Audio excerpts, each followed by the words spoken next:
We are here today with two of my favorite people in my gallery. This is Glenda and Jake Vandergalen, otherwise known as Creations from the Vine. And if you haven't been in or don't recognize what I'm talking about, these folks do the most amazing sculptures, basically with gourds that they sculpt on top of with polyresin clay. It's a two-part epoxy clay. Okay. Yep. So before we get into the actual details of how they do this work, we'll talk a little bit about how they got into this work and what you've done in your past that's led you to this wonderful art form that you're currently producing for me.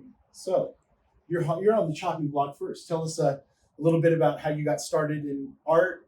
I know you used to do things way back that were in gourd, but not in the fashion that we have. So. Well, I've always loved art. Yeah. And I've been in art since I was a little girl. But I knew I had to make a living. So I went into the graphic design arena for probably 15 years. Where was that at? That was in Des Moines, Iowa. Des Moines, Iowa. Worked for a state magazine called The Iowan. Neat. Did you know that Fred Wilson is an Iowan as well? No. A little miniature artist that's in the gallery. No. I just interviewed him. It's kind of funny to know that. But anyway, sorry to interrupt. Go ahead. That's all right. A lot of you Iowa folks out here. Yes. And we won't go back. We're staying here. So I always loved art, and I always, worked in painting or some medium. Got into the gourds when my kids were little. It was inexpensive. It wasn't like, working in oils where you spend a lot of money. Did you grow your own gourds? We grew our own gourds. We had a tree nursery also. And so that was really fun. And we grow our own gourds, and you have to dry them for over a year before you can use them. So is a gourd, is there like an actual vegetable that people would grow from a gourd, or a gourd is a gourd? A gourd is a seed. The seeds inside the gourds are. Would people eat these? Would these like a squash or? They're just strictly. They're grown to make bowls. Okay. And utensils and things like that. So they were grown strictly as a utilitarian type of thing. Absolutely. Yes. They were one of the first bowls that people had. Wow. I never knew that. I'm a little bit challenged on that level there. I've always thought that gourds had to have been some sort of like a squash that they just dried out and used the actual shell as the gourd part. So that's interesting to know. Yeah, and there's some edible gourds. Sure. So anyway, you got into doing gourds way back in the day. And I started probably 30 years ago working with gourds, and I ended up doing art shows and getting into a lot of different varieties of gourds and did bowls and just different. I started in birdhouses. I did a lot in birdhouses. So, but I didn't actually start working with the clay on the gourds until I came out here about 6 years ago. That's awesome. So what made you take that leap? Like, what made you start experimenting with this epoxy clay, basically? Well, I started with other clays first, and I found that this was the strongest. You literally can drop it in, it won't break. Sure. Now, did you see somebody else doing things like this? Is that what kind of provoked this? You're no, I think I just took it and ran with it. Yeah, I experimented, and I thought, well, this is kind of fun. So it just grew, and I started it in my garage 5 years ago, and we've blossomed from here. Yeah. So met Jake, and so you guys are fairly newlyweds. I know they've only been married 2 years now, right? Awesome. And then you've been together around 6 years. You said. 6 years. So Jake, tell us what were you doing beforehand? What? I was an industrial designer, designed for most of the automotive companies. Raytheon, did some saw stuff that cut to 0.4 micron.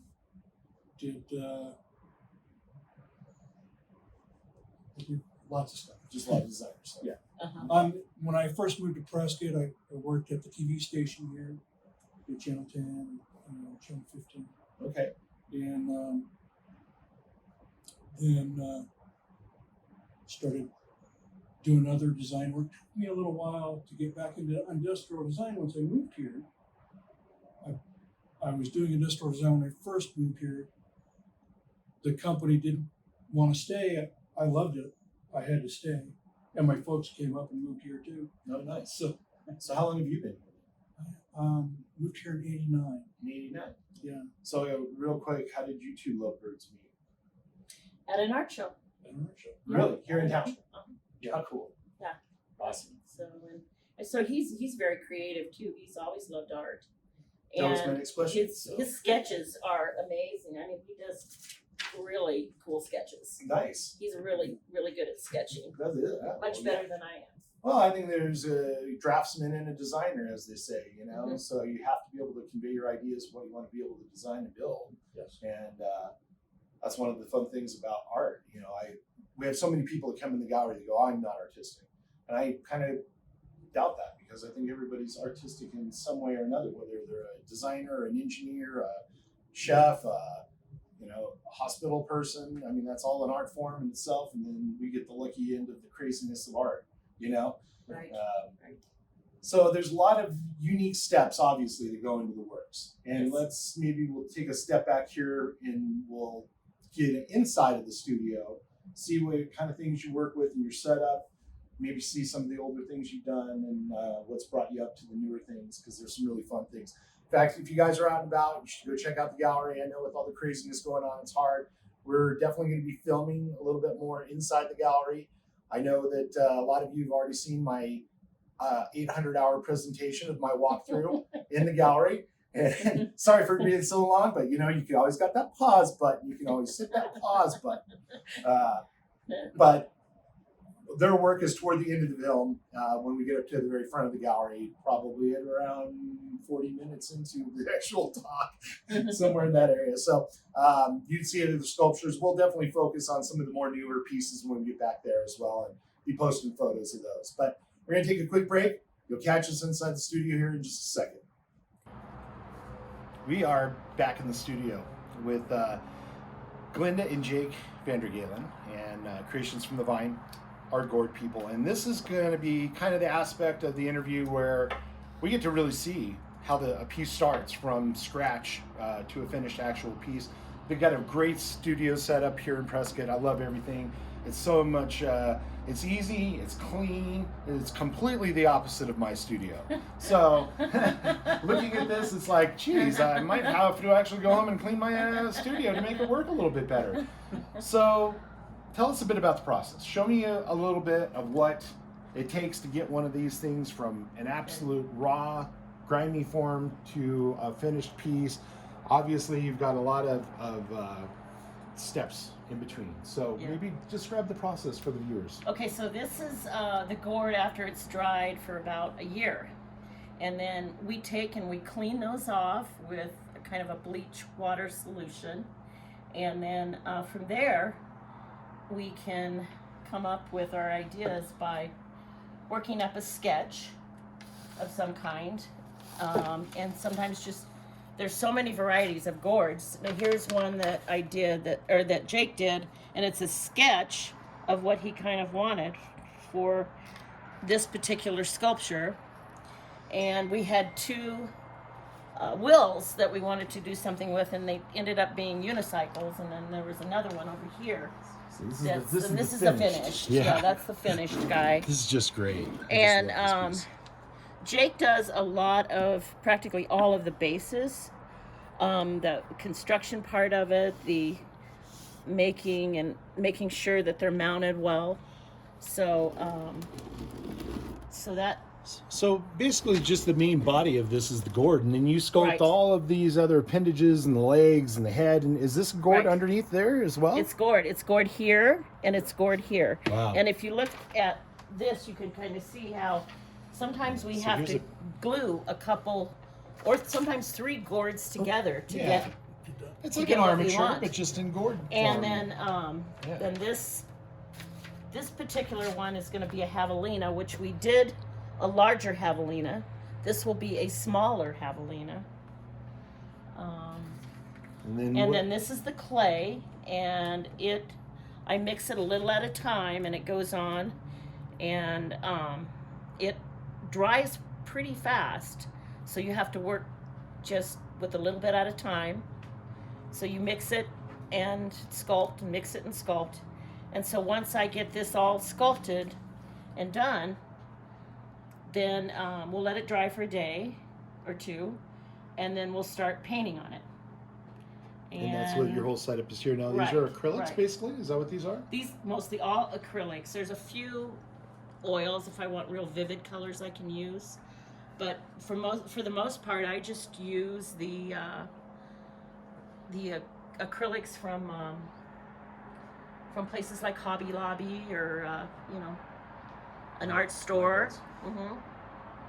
So when you're doing a piece from start to finish, what does it take you to actually get a piece from this stage to the final stage? How many hours would you say you end up putting into these little guys? It depends. Some take us 2 days, some take us months. I got Right, yeah, a you're- ring that I'm working on. Yeah, that's it's been And a lot of times we'll do 2 or 3 or 4 or more, and just kind of work on them all, you know, a little bit Rotate at a through them. time. until rotate they're all through. done. Yeah. So now, do you guys tackle your own individual sculptures, or do you guys work on them together sometimes? Or Yes. yes, Yes. a little bit of both. Yes and yes. Yes. Yeah. She'll say, Yeah, "I need yeah. the pickaxe, make the pickaxe," and she'll work on the other part. Right. Okay. And so sometimes we'll make the whole thing. Like this one here, this is all Glenda. Yeah, but it's Yeah. and sometimes he'll take how I've mounted it and mount it even better. Nice. Yeah. Well, that's cool. Always having a second Yes. set of eyes definitely Yes. makes a difference, I think, when And you're looking at art together. we bounce off each other a lot. Yeah. And we love getting construction things and working with them and creating something on that. That's what got us into the steampunk, Sure. Yeah. because we love all of that stuff, and we collected, and we've got like stashes of things you wouldn't believe Oh man. that we keep back in How here. exciting. And this is, I mean, we got a lot of this A lot of clock parts. from Dave, Our, that one of our antique man that friends, yeah. went out of or He retired. And then these are the So it's studio just- dogs here, right? Yes. Yes. That's Yes. Jake and Jazzy. Jake and Jazzy. Awesome. And I know you sent out a couple of some books here that had some of the older works, kind of Yes. to show, you know, here's some things that, how long ago was this? Oh, that was 30 years ago. Wow. Yeah, yep.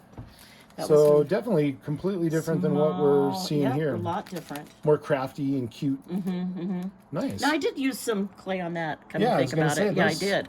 I did use some clay on that. So, Well, they brought me and then I some started with more birds when I came here, yeah. and bird houses, and And we pretty much had every one of these in the gallery and sold them. I mean, we've gone through such an amazing amount of your work in a few years that you really have to come into the gallery and see these because they're just so whimsical and fun. oh, absolutely. Yep. You know, this has been a great studio tour. Definitely appreciate you inviting me into your home and letting me come over and see how it's actually done with you too. So Yeah. thanks a lot. I think we're going to check out for now and we'll let you guys back to work. All right. Okay. All right. Thank you. Thanks, guys.